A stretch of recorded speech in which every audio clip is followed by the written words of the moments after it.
Rubik's Cube turned 40 this week. It's an unrelated fact, but we got some more cool facts for you in the form of Kickstarter Pickstarters in the week of February 17th, 2020. Marvel United is the latest big project from Come On Games and Spin Master Games. Based around the Marvel Universe, it's a cooperative game in which players will be playing cards related to different heroes in order to thwart a big bad villain. So there's going to be a tableau of cards on the table, and then players will be adding their own hero cards to the mix, along with villain cards that will be coming out and having negative effects. And you're trying to clear areas of different obstacles so that you can go in and take out the villain themselves before they can complete their specific win condition. All of your cards have different symbols on them that may allow you to use a power, allow you attack, or move around the board with your own figures. And depending on which characters were played before you, you'll get to use some of their abilities as well. So there's a lot of cooperative discussion between players as to who should play their cards and when. So it looks like a big miniatures game, and of course it's from Come On, so that's what you would expect. But really at its heart, this is a card game, a cooperative card game in which you're trying to work together and puzzle things out, but using all those Marvel characters, of course, and with an art style that is kind of akin to a chibi style. I'm pretty sure that's what we'd call it in this case. But to me, it looks different from a lot of chibi styles and more like they just are trying to make the characters look like babies with giant wobbly heads and little beady eyes. More like Superhero Squad, I think was the preschool Marvel TV show. Yeah, maybe kind of like that. I don't really get it, but I'm sure their market research showed them that that would be successful. But I give them some credit for, like I said, not just being another big minis game and it's just, more combat and moving around a board. There is something a little different going on here. But do we need another Marvel card game in our lives? I don't know, do we? Well, no, that's really the big issue here, I think, is when you make a lot of these miniature games, for example. One, they're miniatures, which means it's going to increase the price. Two, you have to look at the marketplace, and let's take a look at Power Rangers. In our review for it, we argued that price-wise, it seemed a little high, even though nice big miniatures, but there isn't a Power Ranger game.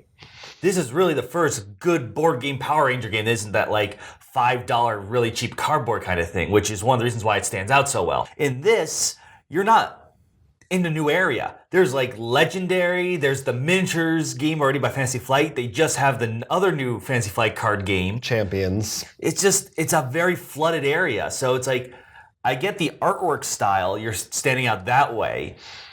And I've read some people who talk about painting miniatures, say they actually enjoy the chibi style because it's sometimes a lot easier to paint, which makes sense, painting a little head and you just can't get that hand right or something. But then is it more than just getting the miniatures, or are you getting it for the game? That's where I feel like... Yeah, I don't know. Apparently a lot of people are into it because it's, of course, very successful. I mean, I wouldn't expect anything less. It is Marvel. And I guess maybe there's just a large group of people who they just didn't pick up one of those other ones yet, and this is the one they want. Maybe this is better, like easier, more accessible for newer gamers. I don't know. Let us know if you like this. It's for $60. You can get that base, but of course, there's more stuff going on. You can get add-ons and all these things if you like that, exclusives, what have you. It's Marvel United. Testament is the new game from Japanime Games. This game is really taking influence from sort of that Final Fantasy genre of diving into a dungeon, fighting different monsters, getting deeper until you fight that final, obviously multi-stage god-made form, in this case titled Testament. So you are going to be playing as heroes. There are 4 heroes, and you will always use all 4 heroes, whether you're playing solo or with 4 players. You're going to be going into the Ark, which has different monsters all around, and you're going to fight them in different stages. Each stage will consist of a boss monster, as well as a bunch of different minions, which can be more difficult depending on how deep you're going. You actually will be unlocking skills for your heroes. You'll have a skill tree, so you will have to make choices of whether you want to be more of a healing tank, whether you're going to be full on defense, get that aggro, because you are going to have to worry about that. Now, they say this game is extremely difficult. According to them, only 20% of players have been able to reach the end without losing through their first playthrough of the game. This game is designed, by the way, so when you play through an entire stage, you can save and go at the end. It's not playing through one big game session, similar to a lot of other games. I guess Time Stories first one comes to mind of a saving style mechanic. But it does obviously, it is from Japanime Games, pulls a lot from the JRPG style of artwork and the skills you get. You have your healer, your DPS, with your tank, and they have a lot of those very similar healing spells. One thing I did like that this isn't really player elimination. You can get knocked out, but it seems the way it works is then the healer has to completely heal you for you to stand up again. So that's pretty nice. Yeah, that's a nice compromise. How in depth is it like a campaign, like over multiple nights and sessions, or is it more like 2 or 3 you can kind of get to the end?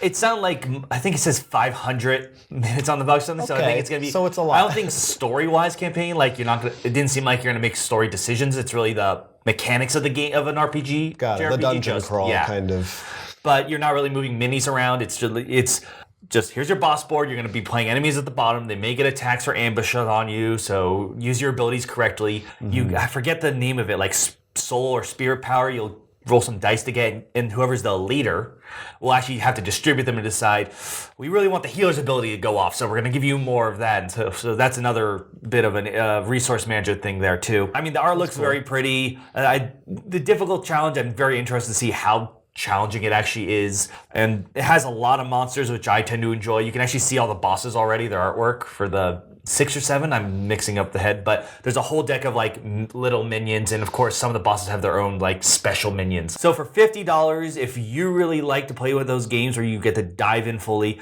honestly, from the sound of it, this sounds like a great solo game because you can just play over all these different campaigns. It seems like a great game if you do enjoy JRPGs. We're covering all the superhero games this week because IDW Games has their own. It's Batman the Animated Series Adventures. This is a new game in their adventure game system that they have, which incorporates multiple different licenses. This one is based on the Batman the Animated Series cartoon from the 90s. So you're going to be playing as different characters, Batman, Robin, as well as villains, depending on whether you're playing the co-op mode or the versus mode. It's essentially a miniatures game. You're moving your characters around, trying to take out enemies or complete certain objectives. At the start of a round, players will roll dice. Those dice will determine their actions, and then you decide cooperatively with your teammates how you want to allocate those dice. So with your neighbors, you might be able to allow them to take certain actions that maybe they didn't roll. So a heavily cooperative element there. And then you'll be playing through different campaign scenarios that could be based directly on the episodes from the show, some classics that are your favorites, I'm sure. You could do that cooperatively against AI, or a different person could take on a team of villains and go against you. There's also a Dark Knight mode, which is designed so that you play as a super-powered Batman. So you can play just as Batman and go up against all the villains if you're more interested in that style of gameplay. So once again, we're back with more minis, a lot more minis, more stuff to collect, exclusives, all those good things. And once again, going to the idea of like, does something like this exist? I mean, there are plenty of Batman animated board games, and you may argue there's not a miniature one, and like, that's true, but there is a Batman miniatures game, which already has, I'm sure plenty of people have sunk a lot of money into. Yes. However, I will say, I do particularly really like the animated series, so at least they're basing it off something that's the challenge, exists and is popular. So that's cool. And it does sound like a unique gameplay system. To me, at least, between the two, this sounds more appealing to me than Come On's Marvel one does. But your mileage may vary. And people seem to like this system. I haven't played anything in it personally, but maybe you have more familiarity with it. Now, there's a Shadow of the Bat thing that you can get. That's the base set. That's for $125, so you got to start big. Okay. And then there is an Arkham Asylum set too, which you can add on to that. There's, again, some exclusive stuff here if you want certain miniatures. I think Alfred, there's an exclusive Alfred if you really want Alfred. I don't know. Who else would you want to play as? Who else would you want to play? Go ahead and take a look. Batman. Now we've got Square Meal. This game is really just a fun, quick pattern matching game.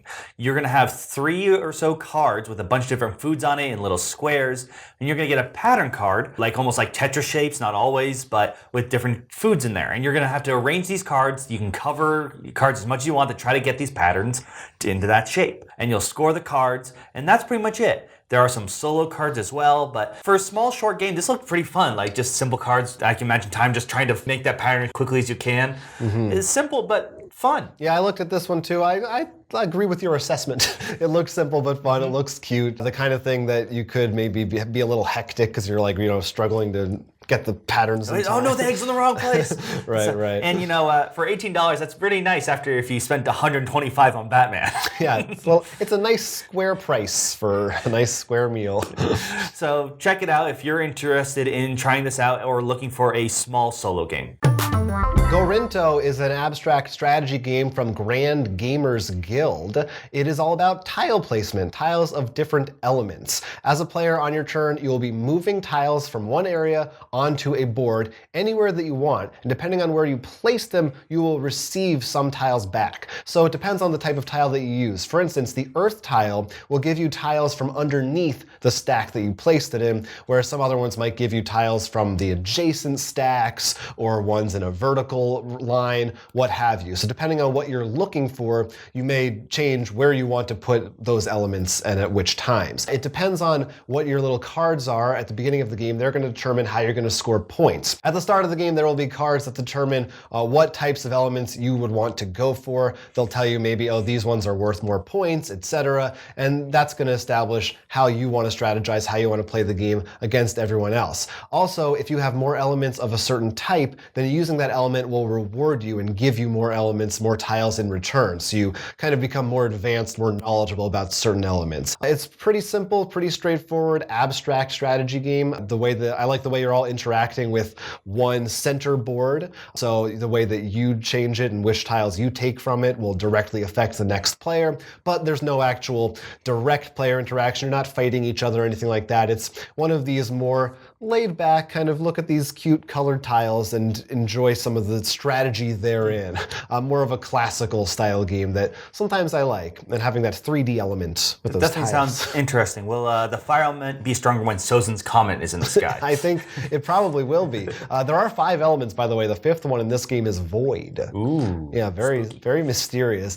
Check out Gorinto. You can grab a copy for $35. Our next one's for all our hungry adventurers out there. It is Recipe for Adventure. This is a deck of cards that has 2 sides. One side is a list of ingredients and a recipe that you can actually cook, though it has some bit of a flavor in there to make it sound more authentic to your usually 5e campaign. With the other side being sort of like a mini dungeon for your adventurers in-game to actually maybe gather up some of these ingredients. It's a simple idea, but as someone who's trying to cook more and stuff, I love this. It sounds really cool to make this much more thematic thing for your dungeon. And if you're the game master and want to cook, maybe you can choose one of these to be like, I'm going to cook this recipe and have out for if you're not playing online, people will try and they'll sort of get a hint of what they're doing for their campaign this week. You could do a potluck. You give everybody a card and say, this is what you're bringing. I like that. Yeah, and you have to roll well on your cooking skills and see, maybe you'll get some inspiration based on how good your dish is. So if you're the kind of person who loves RPGing but wants to do a bit of cooking as well, this is a great one for you. It starts at $24.